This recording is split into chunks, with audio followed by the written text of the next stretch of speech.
The Wildcat fighter shook violently as enemy bullets ripped through its tail. Lieutenant Commander Jimmy Thatch watched his wingman's plane explode under zero fire, the Japanese fighter pulling up smoothly for another attack. It was May 1942, and American pilots were dying in fights they had no hope of winning. Thatch had seen this coming for months, ever since that intelligence report landed on his desk in September 1941.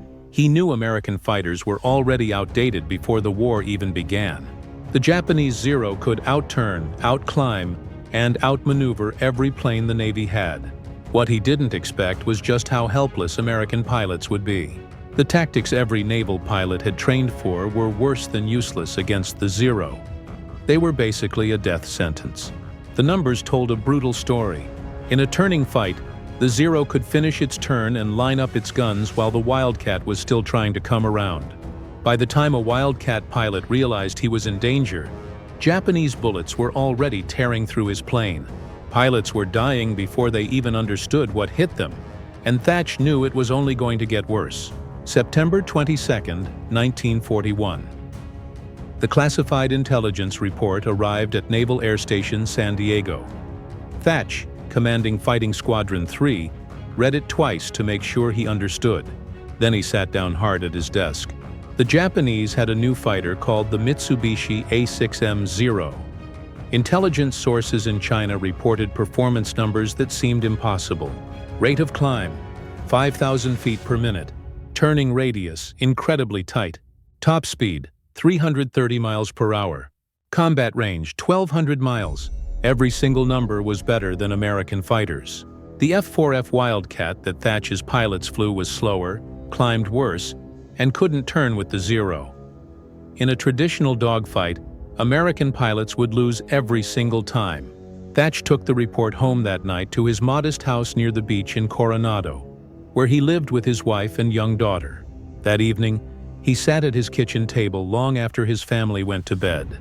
He pulled out a box of matchsticks and started arranging them on the wooden surface. Each matchstick represented a fighter plane. He moved them around, simulating attacks and defensive moves, trying to picture what formations might give American pilots a chance. Hour after hour, night after night, Thatch moved those matchsticks. His wife would find him at 2 in the morning, hunched over the table, rearranging the tiny wooden sticks, and talking to himself about angles and distances. He filled notebooks with diagrams, each one a possible formation that might counter the Zero's advantages. Everything he tried failed. If he bunched fighters together for support, the Zero's better maneuverability let it pick them apart. If he spread them out, the Zero could fight them one by one. Traditional defensive circles, the Lufberry maneuver that worked in World War I, were death traps against a plane that could turn inside the circle. The Navy's tactics assumed both fighters were roughly equal. When one plane was significantly better, every standard tactic fell apart. Thatch was trying to find a formation that would let worse planes defeat better ones through teamwork alone.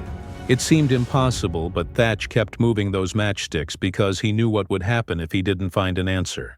His pilots, his friends, the young men under his command would die in planes that couldn't compete. Then sometime in October 1941, 2 months before Pearl Harbor, the pattern clicked. He positioned 2 matchsticks side by side, separated by a specific distance. When he simulated an attack from behind, the defensive move suddenly worked. The formation Thatch developed was beautifully simple in theory but required perfect timing. He called it the beam defense position, though it would later be renamed the Thatch Weave by fellow pilot James Flatley. Here's how it worked. 2 fighters flew side by side, separated by about 1,500 feet, roughly the Wildcat's turning radius. When a Zero attacked one fighter, that pilot would turn toward his wingman. The wingman would turn toward his partner at the same time. The 2 Wildcats would cross paths, weaving back and forth like scissors. Any Zero following one Wildcat would suddenly find itself flying straight toward the second Wildcat, head on. The attacking Zero pilot faced a terrible choice: keep attacking and face head-on gunfire, or break off and lose his target. If the Zero turned to attack the second Wildcat, the whole thing repeated. The Wildcats would cross again and again, keeping the Zero constantly on defense instead of offense. The formation turned the Zero's better turning ability into a weakness, but Thatch needed to test it. In early 1942, with Pearl Harbor still smoking and war officially declared, he called on the best pilot in his squadron for a practice combat test, Ensign Edward "Butch" O'Hare, who would later become America's first ace of the war and earn the Medal of Honor. Thatch took 3 other Wildcats up to play defense, positioning them according to his new formation. O'Hare led 4 Wildcats as attackers, told to press their attacks as hard as possible. O'Hare was a natural pilot with exceptional shooting skills. If anyone could break the formation, it would be him. They climbed to 15,000 feet over San Diego and started the exercise. O'Hare led his section in for the first attack, lining up on the tail of one of Thatch's fighters. The targeted pilot turned toward his wingman. The formation crossed. O'Hare found himself staring at another Wildcat pointed straight at him. He broke off, circled around, and tried again from a different angle. Same result. He tried a high side attack. The weave countered it. He tried coming in fast from below. The formation adjusted and forced him defensive. After 20 minutes of simulated combat, O'Hare landed frustrated but excited. "Skipper, it really worked," he told Thatch. "I couldn't make any attack without seeing the nose of one of your planes pointed straight at me." The formation worked in theory and in practice against friendly planes, but Thatch knew the real test would come against actual Zeros in combat. He drilled his squadron relentlessly on the weave, stressing that timing and coordination were everything. The 2 wingmen had to turn at the same time, keep proper separation, and trust each other completely. Some pilots questioned whether such a complicated move could actually be done in the chaos of real combat. Thatch understood their worry. Traditional fighter tactics emphasized individual skill and freedom of action. The weave required giving up individual initiative for team coordination. But he also knew they had no other choice. American factories couldn't produce a fighter better than the Zero overnight. The F6F Hellcat and F4U Corsair were still being developed and wouldn't reach fleet squadrons for another year. Until then, American pilots would face the Zero in worse planes. The weave was their only shot. In April 1942, most of Thatch's experienced pilots got transferred to other squadrons being formed for the growing war. He had to rebuild VF-3 almost from scratch, with brand new pilots fresh from training. He taught them the weave right away, drilling the formation until they could do it by pure instinct. June 4, 1942, the Battle of Midway. Thatch led 6 Wildcats as escort for Torpedo Squadron 3. 12 Douglas Devastator torpedo bombers attacked the Japanese carrier fleet. The slow, outdated torpedo bombers desperately needed fighter protection. They found the Japanese carriers northeast of Midway Island, and immediately Zeros swarmed down on them like angry wasps. Thatch watched in horror as Zeros tore the torpedo bombers apart. The Devastators had zero chance. Within minutes, 10 of the 12 were shot down.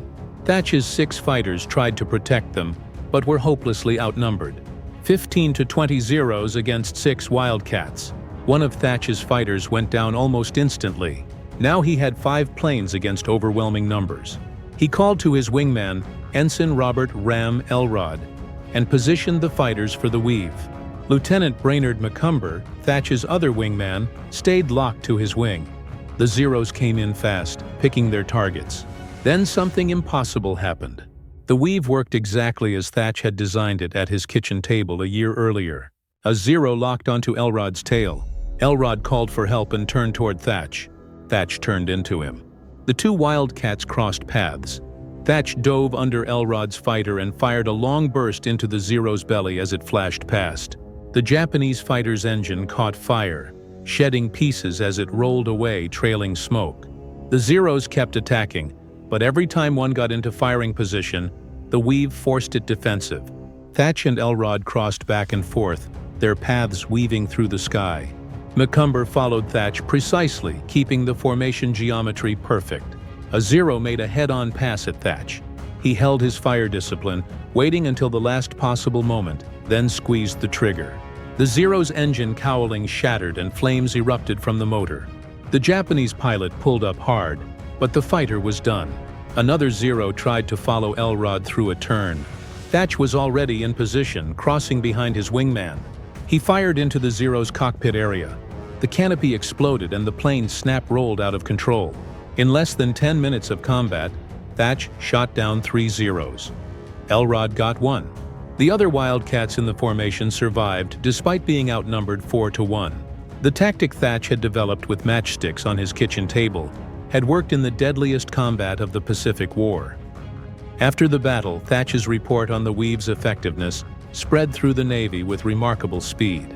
Pilots who had been terrified of facing Zeros suddenly had a tactic that gave them a real fighting chance. The formation didn't make the Wildcat better than the Zero, but it neutralized the Zero's advantages through teamwork. The Weave had one other critical advantage. It required no radio communication. Pilots could do it through visual signals alone. When your wingman turned toward you, you turned toward him. Simple. In the chaos of combat, with radios often jammed or damaged, this silent coordination proved priceless. James Flatley, commanding officer of VF-42, tested the Weave after hearing Thatch's story. He called it the Thatch Weave in recognition of its inventor, and the name stuck. By August 1942, the Weave was standard procedure for Navy fighter squadrons throughout the Pacific. Marine pilots flying Wildcats from Henderson Field on Guadalcanal picked it up immediately. They faced daily attacks by Zero fighters flying from Rabaul, often outnumbered 3 or 4-1. The Weave let them survive and occasionally even the score. The Japanese reaction was confusion and frustration. Saburo Sakai, one of Japan's highest-scoring aces, ran into the Thatch Weave over Guadalcanal and wrote about it after the war. For the first time, Sakai wrote, "Japanese pilots could not simply attack at will." The psychological impact on Japanese pilots was huge. They had grown used to dominating American fighters in turning combat. Now they faced a tactic that turned their advantage into a trap. The Weave worked because it changed the geometry of combat. By late 1942, the Weave had become so standard that new pilots learned it during training before reaching combat squadrons. It saved hundreds, possibly thousands of American lives during the crucial period before better fighters like the F4F Wildcat and F4U Corsair entered service. The Army Air Forces noticed the Navy's success and adopted the Weave for their P-38 Lightning and P-40 Warhawk fighters in the Pacific. Pilots found that the formation worked with any plane, not just Wildcats. The principle of mutual support and coordinated defensive turns worked across different fighters. Even after better American fighters entered service in 1943, the Weave remained a core tactic. F4F Wildcat pilots used it when outnumbered. F4U Corsair squadrons built it into their doctrine. The tactic's effectiveness didn't depend on having the best plane. It depended on coordination and discipline. The Weave saw action in every theater of World War II. In Europe, it was used against German fighters. In the Pacific, it countered not just Zeros, but every Japanese fighter type. P-51 Mustang pilots escorting bombers over Germany used modified versions of the Weave for mutual protection. After the war, the Thatch Weave became fundamental doctrine for fighter aviation worldwide. Air forces studied it as a perfect example of how tactical innovation could overcome equipment disadvantages. John Thatch himself rose to the rank of admiral and continued developing tactics throughout his career. The Weave was still being taught and used during the Vietnam War, more than 20 years after Thatch first arranged those matchsticks on his kitchen table. F-4 Phantom pilots used it against North Vietnamese MiG fighters. The basic principle remained rock solid. 2 fighters working together were more than twice as effective as 2 fighters working alone. Thatch retired from the Navy in 1967 as a full admiral. He had served for 40 years, pioneering not just the Weave but many other tactical innovations. In 1958, he appeared on the cover of Time magazine for his contributions to anti-submarine warfare during the Cold War.